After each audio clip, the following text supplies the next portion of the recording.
नमस्कार ओडिशावासी शुभ संध्या आज संध्या रही देश विदेश राज्यर 20टी गुरुत्वपूर्ण खबर जहां आपण माने 10 मिनिट समय दे देखिपारे ता पूर्व आपण मान गोटे छोटिया अनुरोध प्रथम भिडियोटी को लाइक करी कमेंट रे आपण जिलार ना लिखिदेवे जहाँफल तुरंत आपण जिलार खबर पाइपर मुख्यमंत्री बड़ घोषणा शुभ योजना राशन कार्ड भत्ता टंका एमती अनेक 20टी गुरुत्वपूर्ण खबर अच्छी तेज कौन रही आज संध्यार गुरुत्वपूर्ण खबर चलता नजर पकाइबा।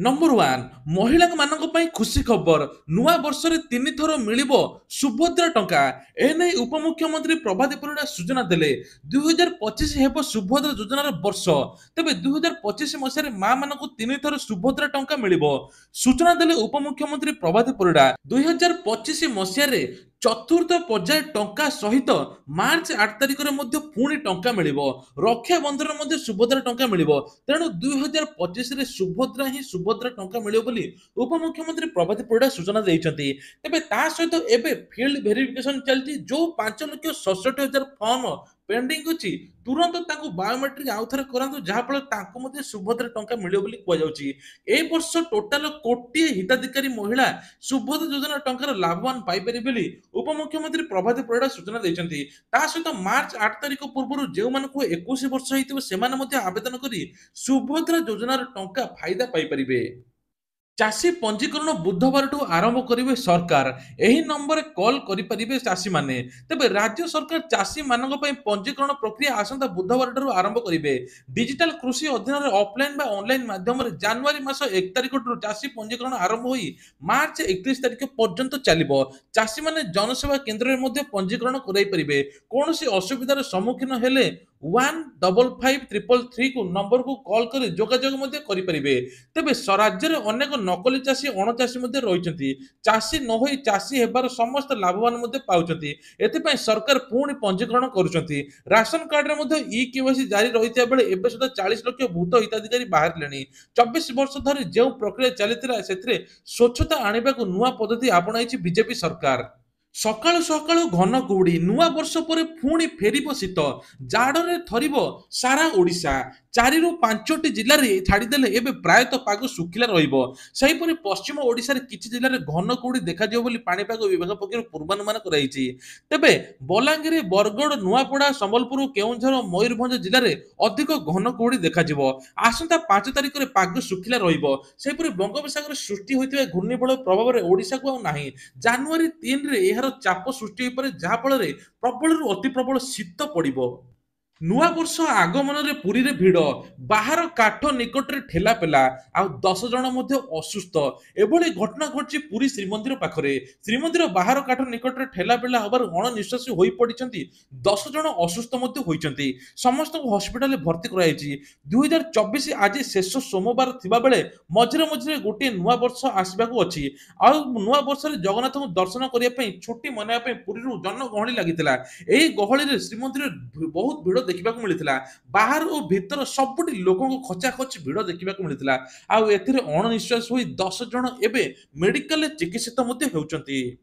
नुआ वर्ष रे नुआ सरकार आनिबे नुआ योजना एथिरे 3.5 कोटी लोक हेबे लाभवान ओडिशावासी खुशी खबर आनिले स्वास्थ्य मंत्री खूब शीघ्र आरंभ हेबा पई जाउची देशर सबुठारु बड़ स्वास्थ्य योजना एवं आयुष्मान योजना गोपबंधु जन आरोग्य योजना सहित लागू हेबो आयुष्मान योजना एने सूचना देले स्वास्थ्य मंत्री मुकेश महालिंग स्वास्थ्य मंत्री कहिसेंती जे नुआ वर्ष रे नुआ भेटी देबे सरकार ता सहित एथर स्वास्थ्य कार्ड जोगाई देबा सहित महिला मानक पई 10 लाख स्वास्थ्य बीमा पुरुष मानक 5 लाख स्वास्थ्य बीमा रहिछि जहा फल रे 27,000 रु अधिक मेडिकल एई कार्ड देखाई चिकित्सित होई परिबे 200 स्थान रे यातायात ठप 160 ट्रेन रद्द परीक्षा मध्य बातिल तेबे तातिले चाषी चकाजाम करदेले प्रायतः पूरा राज्य रे चाषी ताती 163 ट्रेन रद्द होइछि 19टी सामयिक भाव बातिल मध्य कराइछि पंजाब 200 जगह चक्का जाम मध्य देखा मिली संयुक्त किसान मोर्चा एवं किसान मजदूर मोर्चार नेतृत्व में पंजाब बंद डाकरा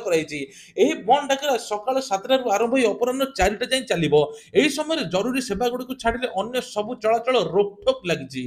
ମାନ ପରୀକ୍ଷାରେ ଫେଲ୍ ହୋଇଛି 111 ଔଷଧ। Central drug standard control organisation November କେନ୍ଦ୍ରୀୟ ଔଷଧ ଲାବୋରେଟୋରୀରେ ପରୀକ୍ଷା ହେଇଥିବା ଏହି 111 ଔଷଧ ମାନ ପରୀକ୍ଷାରେ ଫେଲ୍ ହୋଇଛି। 111 ଔଷଧ ମଧ୍ୟରୁ 41ଟି ଔଷଧ କେନ୍ଦ୍ରୀୟ ଏବଂ 70ଟି ଔଷଧ ରାଜ୍ୟ ଲାବୋରେଟୋରୀରେ ପରୀକ୍ଷା କରାଯାଇଥିଲା। ତେବେ କୁହାଯାଉଛି 41 ଔଷଧ ଗୁଣବତ୍ତା ପୂରଣ ନ କରୁଥିବାରୁ ସରକାରୀ ସୂତ୍ରରୁ ସୂଚନା ଦେଇଛି ଏହି ଔଷଧ ଗୁଡ଼ିକ ଆଉ ଚାଲିବ ନାହିଁ ବୋଲି କୁହାଯାଉଛି। ତେବେ ସାରଙ୍କ ଏହି କାରନାମାକୁ ଦେଖିଦେଲେ ଛାତ୍ର, ତାପରେ ସାରଙ୍କୁ ସମ୍ଭାଳେ କିଏ? ପିଲାର ପିଠିରେ ଖୋଳିଲେ ପୋଖରୀ, ଭୟଙ୍କର ମାଡ ମାରିଲେ। ଶ୍ରେଣୀ ଭିତରେ ସାର ପାଠ ପଢାଉଥିବା ବେଳେ ଦେଖୁଥିଲେ ପର୍ନ ଭିଡିଓ, ଭିଡିଓରେ ମଜି ଯାଇଥିଲେ। ଆଉ ଠିକ ଏତିକି ବେଳକୁ ଛାତ୍ର ଜଣେ ଆସି ସାରଙ୍କ କାମରେ ବାଧା ଦେଲା। ତାପରେ ସାରଙ୍କୁ ସମ୍ଭାଳେ କିଏ? ମାତ୍ର 8 ବର୍ଷର ଏଇ ଛାତ୍ରଙ୍କ ପିଠିରେ ଏମିତି ମାଡ ମାରିଲେ ଯେ ଯାହା ସମସ୍ତେ ଦେଖି ଆଶ୍ଚର୍ଯ୍ୟ ହୋଇଗଲେ। ତେବେ ଘଟଣାଟି ଘଟିଛି ଆପଣମାନେ ଶୁଣିଲେ ମଧ୍ୟ ଆଶ୍ଚର୍ଯ୍ୟ ହୋଇଯିବେ। ଶିକ୍ଷକ ଜଣକ ମୋବାଇଲରେ ପର୍ନ ମୁଭି ଦେଖିବାର ନିଗମ ହୋଇଯାଇଥିଲେ। ତେବେ ଠିକ ସମୟରେ ଦ୍ୱିତୀୟ ଶ୍ରେଣୀର ଛାତ୍ର ଶିକ୍ଷକ ନିକଟକୁ ପାଠ ଦେଖାଇବାକୁ ଯାଇଥିଲେ। ଆଉ ସେହି ସମୟଟି ସାର ରାଗରେ ତରବର ହୋଇ ପିଲାକୁ ପିଠିକୁ ପ୍ରବଳ ମାଡ ମାରିଥିଲେ। ତାପରେ ତା ମୁଣ୍ଡକୁ କାନ୍ଥରେ ମଧ୍ୟ ପିଟି ଦେଇଥିଲେ। ପିଲାଟି ଘରକୁ କାନ୍ଦି କାନ୍ଦି ଯିବାରୁ ମା ପଚାରିଥିଲେ, ପିଲାଟି ସବୁ କଥା କହିଥିଲା। ଏହାପରେ ପିଲାର ବାପା ମା ଥାନାରେ ଅଭିଯୋଗ କରିଥିଲେ। ପୋଲିସ ଏବେ ଘଟଣାର ମଧ୍ୟ ତଦନ୍ତ କରୁଛି। ଚାକିରି ହରାଇବେ 19,000 ବିଏସ୍ଏନ୍ଏଲ୍ କର୍ମଚାରୀ। ଭାରତ ସଞ୍ଚାର ନିଗମ ଲିମିଟେଡର କର୍ମଚାରୀଙ୍କ ଉପରେ ପୁଣି ଛଟେଇ ଖଣ୍ଡା ବୁଲୁଛି। ଦ୍ୱିତୀୟ ସ୍ୱେଚ୍ଛାକୃତ ଅବସର ଯୋଜନା କାର୍ଯ୍ୟକାରୀ କରିବାକୁ ବିଏସ୍ଏନ୍ଏଲ୍ ଯୋଜନା ମଧ୍ୟ କରୁଛି। ଏଥିପାଇଁ ଅର୍ଥ ମନ୍ତ୍ରାଳୟ ପାଖରୁ ମଞ୍ଜୁରୀ ମଧ୍ୟ ମଗାଯାଇଛି। ଏହାକୁ ଅନୁମତି ମିଳିଲେ 19,000 କର୍ମଚାରୀ ଚାକିରି ହରାଇବେ। ଜାତୀୟ ଗଣମାଧ୍ୟମରେ ଏହି ରିପୋର୍ଟ ପ୍ରକାଶ ମଧ୍ୟ ପାଇଛି। ସୂଚନା ଅନୁଯାୟୀ ଟେଲିକମ ବିଭାଗର ଭିଆର୍ଏସ୍ଏସ୍ ମାଧ୍ୟମରେ କର୍ମଚାରୀଙ୍କ ସଂଖ୍ୟା 35% ହ୍ରାସ କରିବାକୁ ଚାହୁଁଛି। ଏପରି କରି କମ୍ପାନୀ ଆର୍ଥିକ ସ୍ଥିତିରେ ସୁଧାର ଆଣିବାକୁ ଲକ୍ଷ୍ୟ ରଖାଯାଇଛି। ତେଣୁ 19,000 କର୍ମଚାରୀଙ୍କ ଛଟେଇ ହେବା ପୁରା ସିଓର ବୋଲି କୁହାଯାଉଛି। 50 ଫୁଟ ତଳକୁ ଖସିଲା ରେଳ ଟ୍ରାକ୍ ଉପରେ ସିଧା ପଡ଼ିଲା ଟ୍ରକ୍। ବାଂଶପାଣି ଜରଳି ରୁଟ୍ରେ ଟ୍ରେନ୍ ଚଳାଚଳ ବ୍ୟାହତ। କେଉଁଝର ପୋଡ଼ା ଗୁରୁବେଡ଼ା ଛକ ନିକଟରେ ଭୟଙ୍କର ଦୁର୍ଘଟଣା। ଭାରସାମ୍ୟ ହରାଇ 50 ଫୁଟ ତଳକୁ ଖସି ରେଳ ଟ୍ରାକ୍ ଉପରେ ପଡ଼ିଛି ଏହି ହାଇୱେ ଟ୍ରକ୍। ଦୁର୍ଘଟଣାରେ ଚାପି ହୋଇ ଫସି ରହିଥିବା ଟ୍ରକ୍ ଡ୍ରାଇଭର ପ୍ରାୟ ଅଧଘଣ୍ଟା ଯାଏଁ ଉଦ୍ଧାର ହେଲା। ତାପରେ କଟରରେ କାଟି ଡ୍ରାଇଭରକୁ ଗୁରୁତର ଅବସ୍ଥାରେ ଉଦ୍ଧାର କଲା ଅଗ୍ନିଶମ ବାହିନୀ।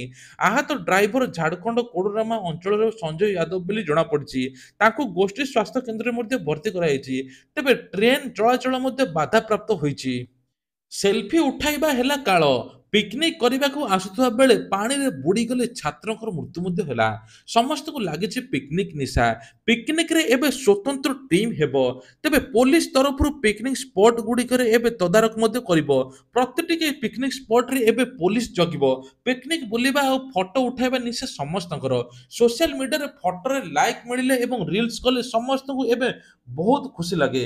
ତେଣୁ ଛାତ୍ରମାନଙ୍କ ନିଶା ଧରିଛି ଏବେ ଫଟୋ ଉଠାଇବା, ରିଲ୍ସ କରିବା।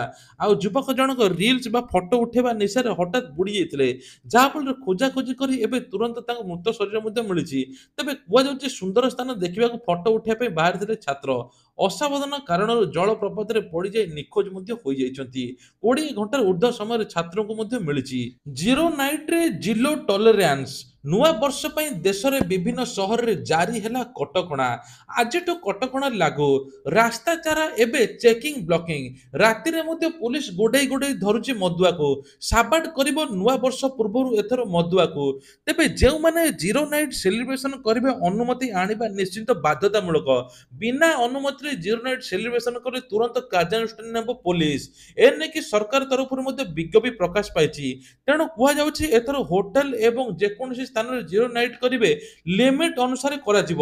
ତା ସହିତ ମଧ୍ୟ ରାତିରେ ଏଥର ବାହାରେ ନିଶା ଦ୍ରବ୍ୟ ଖାଇ ବୁଲିଲେ ସରକାର ତରଫରୁ ମଧ୍ୟ ଦୃଢ କାର୍ଯ୍ୟାନୁଷ୍ଠାନ ନିଆଯିବ। ଦେଶରେ ପାଖାପାଖି ସାଇବର ଠକେଇ 100 କୋଟିରୁ ଅଧିକ ହୋଇଛି। ତଦନ୍ତରୁ ମଧ୍ୟ ଜଣାପଡ଼ିଛି ସାଇବର ଶିକାରୀ ଏବେ ମାତିଛନ୍ତି ସମସ୍ତଙ୍କୁ ସ୍କାମ କରିବା ପାଇଁ। ଏଥର ସରକାର ମଧ୍ୟ ଘୋଷଣା ମଧ୍ୟ କରିଛନ୍ତି 80 ଲକ୍ଷ ନମ୍ବର ବ୍ଲକ କରାଯାଇଛି। ଯେଉଁମାନେ ଜାଲ ଡକୁମେଣ୍ଟ ବା ନିଜ ନାଁରେ 9ଟାରୁ ଅଧିକ ସିମ୍ କିଣୁଛନ୍ତି ଆଉ କିଣିପାରିବେ ନାହିଁ। ଏ ନେଇକି ମଧ୍ୟ ବଡ଼ ଘୋଷଣା। ସାଇବର ଲୁଟେରାକୁ ସାଇବର ସ୍କାମକୁ ରୋକିବା ପାଇଁ ସରକାର ନୂଆ ନୂଆ ପଦକ୍ଷେପ ମଧ୍ୟ ନେଉଛନ୍ତି। ଏବେ ଟେଲିକମ କମ୍ପାନୀ ମଧ୍ୟ କଲର ଟ୍ୟୁନରେ ସାଇବର ଠକେଇର ମଧ୍ୟ ଆଲର୍ଟ ବଜାଉଛନ୍ତି। ଯାହାଫଳରେ ଆପଣଙ୍କ ସହିତ ଯଦି ସାଇବର ଠକେଇ ହେଉଛି ଆପଣ 1930 କଲ୍ କରି ନିଜର କମ୍ପ୍ଲେନ୍ ଜଣାଇ ପାରିବେ। ତା ସହିତ ମଧ୍ୟ ଆଉ ଗୋଟେ ବଡ଼ ଖବର, ରାସନ କାର୍ଡରେ 40 ଲକ୍ଷ ଭୂତ ହିତାଧିକାରୀ ବାହାରିଛନ୍ତି। ତାହେଲେ ରାଜ୍ୟରେ ଏବେ 40 ଲକ୍ଷ ଅଯୋଗ୍ୟ ହିତାଧିକାରୀ ବାହାରିଛନ୍ତି। ତାଙ୍କ ନାଁ ମଧ୍ୟ ରବ୍ଦ ହୋଇଛି। ନୂଆ ରାସନ ରାସନ କାର୍ଡ ଜାନୁଆରୀ ମାସରେ ମିଳିବା ପାଇଁ ଯାଉଛି। ତେବେ ଯେଉଁମାନେ 2023 ଜାନୁଆରୀ 24 ତାରିଖ ପର୍ଯ୍ୟନ୍ତ ଆପ୍ଲାଏ କରିଥିଲେ ସେମାନଙ୍କୁ ନୂଆ ରାସନ କାର୍ଡ ସରକାର ଯୋଗାଇ ଦେବେ।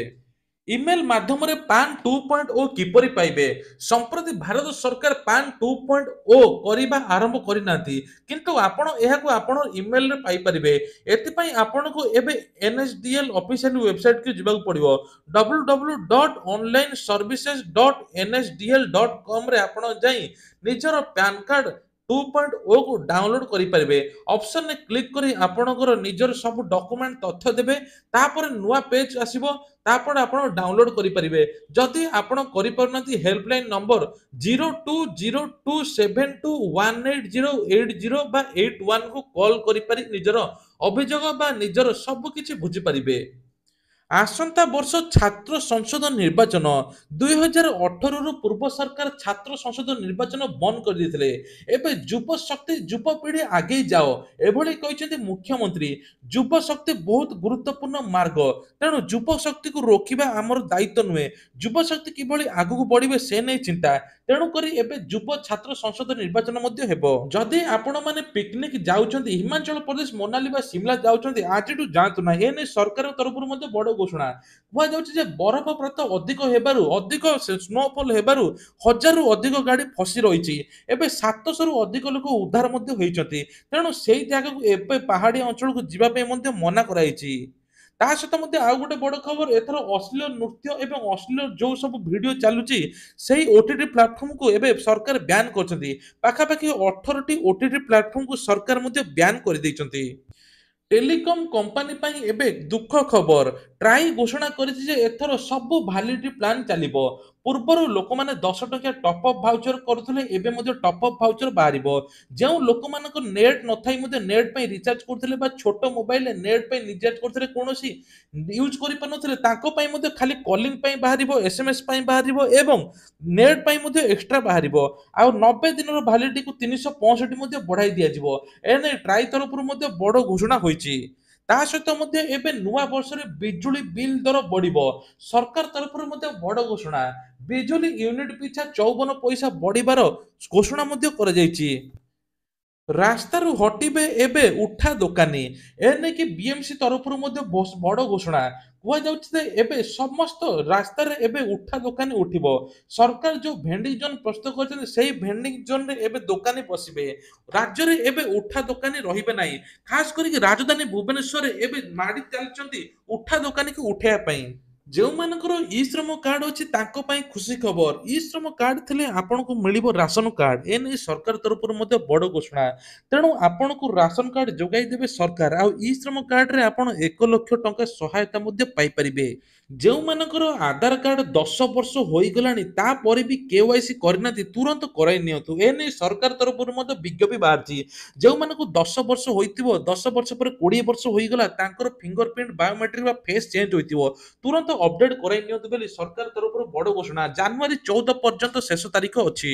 ଭତ୍ତା ଟଙ୍କାକୁ ନେଇ ସରକାରଙ୍କର ବଡ଼ ଘୋଷଣା। ଜାନୁଆରୀ ମାସରେ ଭତ୍ତା ଟଙ୍କା 3500 ଟଙ୍କା ମିଳିବ।